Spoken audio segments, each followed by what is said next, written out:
Assalamualaikum warahmatullahi wabarakatuh. Waalaikumsalam warahmatullahi wabarakatuh. Bagaimana kabar kalian, anak-anakku semua? Sehat-sehat semuanya? Baik, Ibu absen dulu ya. Saya lihat kayaknya 2 orang yang nggak hadir ya. Itu kenapa? Oh, sakit ya? Iya, izin apa enggak? Oh iya, tolong ketua kelasnya ya. Diizinkan di dalam absennya, jangan sampai nanti di Alpa. Iya, baik. Baik anak-anakku sekalian, untuk memulai materi kita, mari kita membaca doa bersama-sama dipimpin oleh ketua kelasnya atau yang mewakili kalau ketua kelasnya lagi berhalangan. Silahkan, Nak. Alhamdulillahirabbil alamin. Baik, sekarang Ibu ingin melihat apakah di antara anak-anakku sekalian masih ada yang mengingat materi yang lalu yang telah kita pelajari kemarin. Apakah ada yang mengingat? Mungkin bisa membantu Ibu untuk mengingatnya kembali. Oh iya, silakan, silakan, Asila. Bagus sekali. Alhamdulillah. Siapa lagi? Oh iya, iya baik-baik sekali. Alhamdulillah. Berarti kalian betul-betul belajar dan masih mengingat materi-materi yang telah kita lalui kemarin. Dan kita sekarang masuk ke materi yang akan kita pelajari hari ini. Kita masuk ke materi yang awal, yang dengan tujuan pembelajarannya yaitu kita mengetahui sampai di mana dan seperti apa dakwah Nabi Muhammad di Mekah sebagai Udah selesai. Praktek mengajarnya sudah, Bu. Oke, Bu. Ya. Sekarang Ibu kita kembali ke soal ya. Tadi Bu praktek mengajarnya menurut saya masih kurang menarik. Jadi misalkan begini Bu, masuk kelas tuh selain menanyakan apa kabar, kemudian Ibu cerita tentang apa dulu, boleh seperti itu ya. Kayak membuat brainstorming gitu ya Bu ya. Coba sebutkan kepada saya ada berapa teori-teori belajar yang Ibu ingat. ada 4, Bu. Coba sebutkan. Satu teori behavior. Ya, kemudian teori belajar kognitif. Ya, terus Teori belajar konstruktivisme. Ya, betul. Terus teori belajar humanistik. Oke, siap. Ibu tadi sebutkan ada behavioristik, teori kognitif, konstruktivisme, dan humanistik.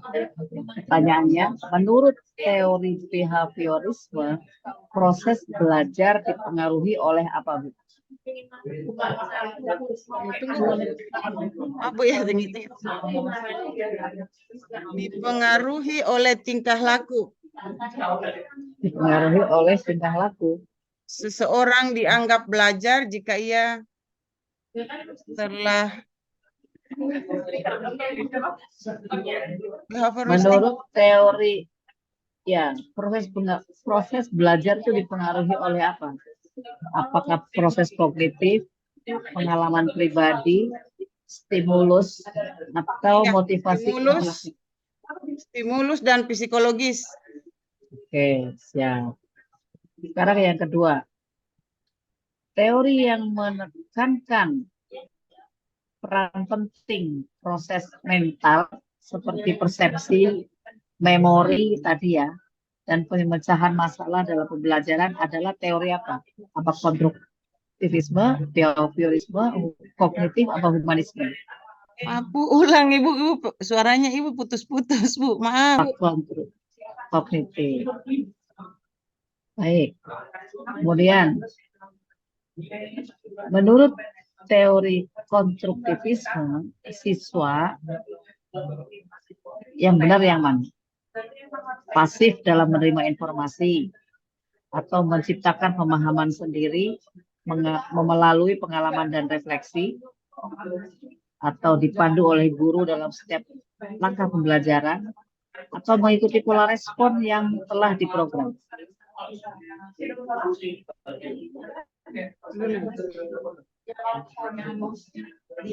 Apa, Bu? Konstruktifnya sih, Bu, ya? Konstruktivisme, ya.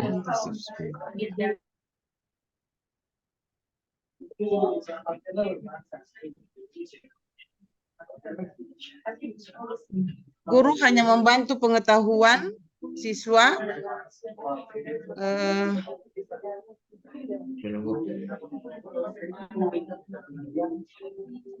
Guru tidak harus mentransfer pengetahuan yang dimiliki, tetapi membantu siswa tersebut membentuk pengetahuannya sendiri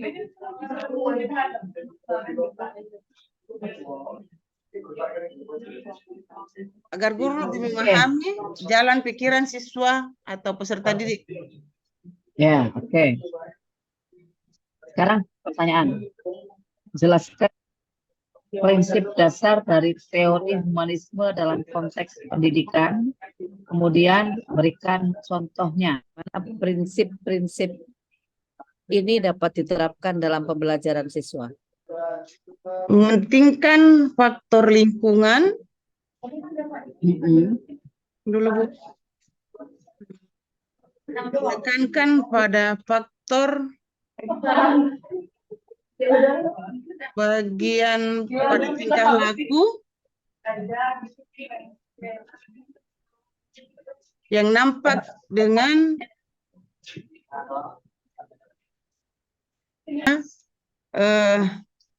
di sebelah saya mungkin di bagian A, saya contohkan mungkin di sisi A ada seorang siswa yang memang kurang beruntung seperti anak-anak lain.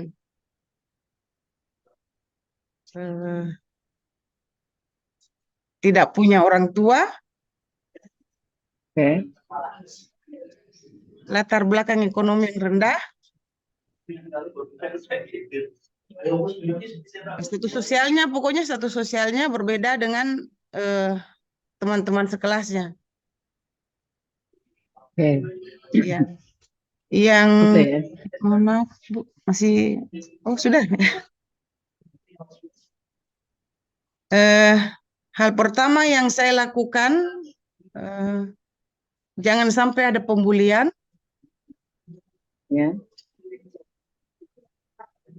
Jangan sampai ada pembatasan di antara mereka.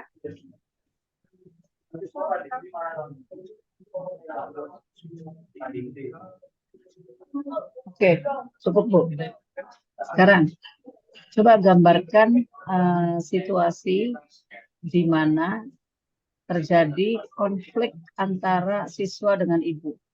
Bagaimana ibu akan menangani konflik tersebut dan memastikan keberlanjutan pembelajaran yang efektif? Siswa dengan guru ya? Ya, misalkan ada konflik ya antara ibu dan siswa, kemudian bagaimana ibu itu menangani konflik tersebut dan kemudian memastikan keberlanjutan pembelajarannya efektif.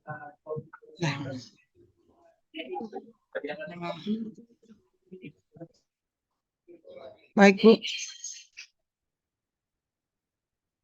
Terima kasih banyak. Selama saya mengajar, alhamdulillah, saya dengan siswa tidak ada masalah, Bu. Tapi karena saya dimintakan untuk memberi contoh, ya. Suaranya Ibu hilang, Bu. Halo? Ya, Ya, Bu sudah. buatkan contohnya. Ya, Ya. ya. Kalau misalkan ada persoalan di antara misalkan eh, guru saya sendiri dengan siswa, apakah entah itu masalah perilaku, masalah pendapat, beda pendapat, eh, harus diselesaikan dengan komunikasi yang terbuka, Oke. dengan pendekatan yang adil eh, dari kedua belah pihak, Bu, serta mencari solusinya tanpa tanpa eh, tanpa mengecilkan atau menganggap bahwa saya seorang guru dan dia seorang siswa. Oke. Baik, terima kasih Bu. Satu lagi ya Bu ya, ini tentang Ya, Ibu kan buat modul ajar nih. Ya. ya. Bagaimana cara mengembangkan RPP yang berorientasi pada HOTS dari aspek penyusunan indikator? Dari aspek,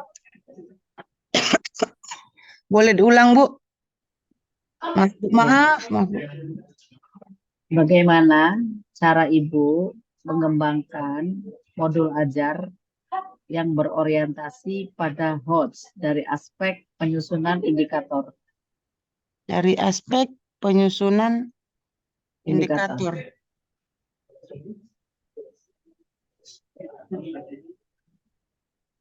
Menarik, interaktif, sesuai dengan kebutuhan siswa dan kebutuhan zaman, Bu. Ya. Oke, gini, Ibu tahu keterampilan abad 21 ya? Ya, dikit-dikit, Bu. Apa aja, Bu? Apa aja? Keterampilan abad 21. Keterampilan abad 21 itu apa aja? Eh, Mm-mm. tunggu, Bu.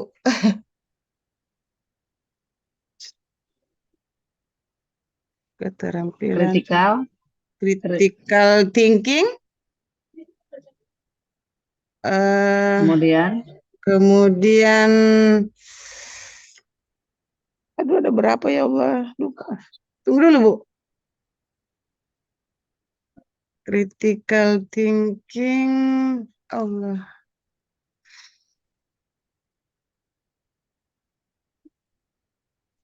Eh,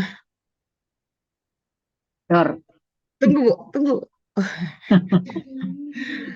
Tunggu kelamaan. Saya Astagfirullah. waktunya ini. Ya, Bu. Eh, Saya ganti pertanyaannya sekarang. interpersonal, kolaborasi tim, pemecahan masalah, eh, kolaboratif, adaptabilitas, Oke, sekarang masih dengar suara saya, Bu? ya, Masih dengar suara saya? iya, ya, Bu. Satu aja ini, satu lagi. Berikan contoh bahwa suatu pembelajaran telah memberdayakan kemampuan berpikir kreatif. Suatu Contohnya apa? contoh Pembelajaran telah memberdayakan kemampuan berpikir kreatif. suatu pelajaran telah memberdayakan Kemampuan berpikir kreatif. kemampuan berpikir kreatif. Ya,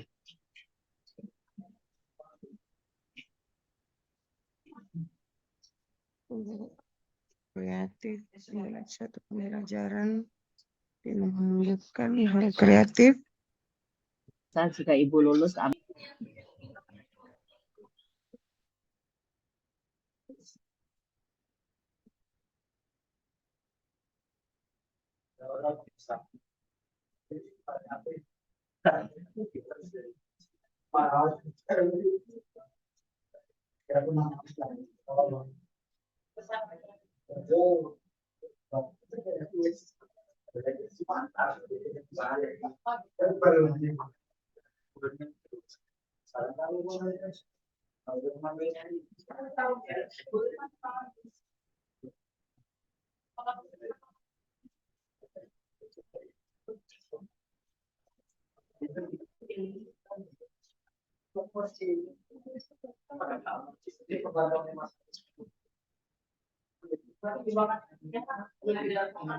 Sudah, Bu?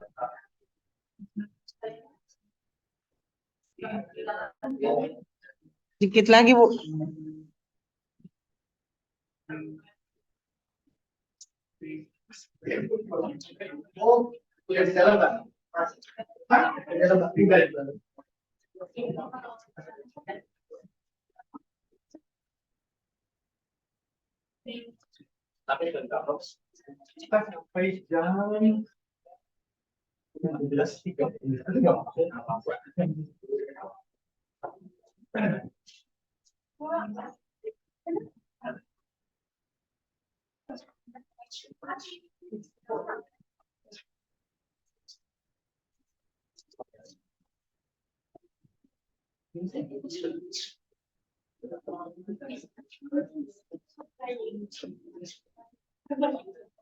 Sudah, Ibu?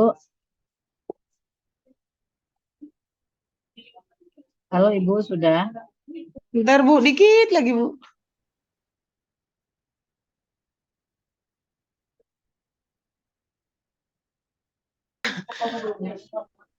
Ini, Bu. Coba lihat mana. Nazzala kita shotnya masih kurang bagus. Terus baik. Terus Bu di bawahnya Bu lihat. Oke, Bu, sudah cukup lumayan tulisannya. Tulisannya bisa kebaca oleh saya, tapi Ibu membacanya masih harus belajar lagi. Ya,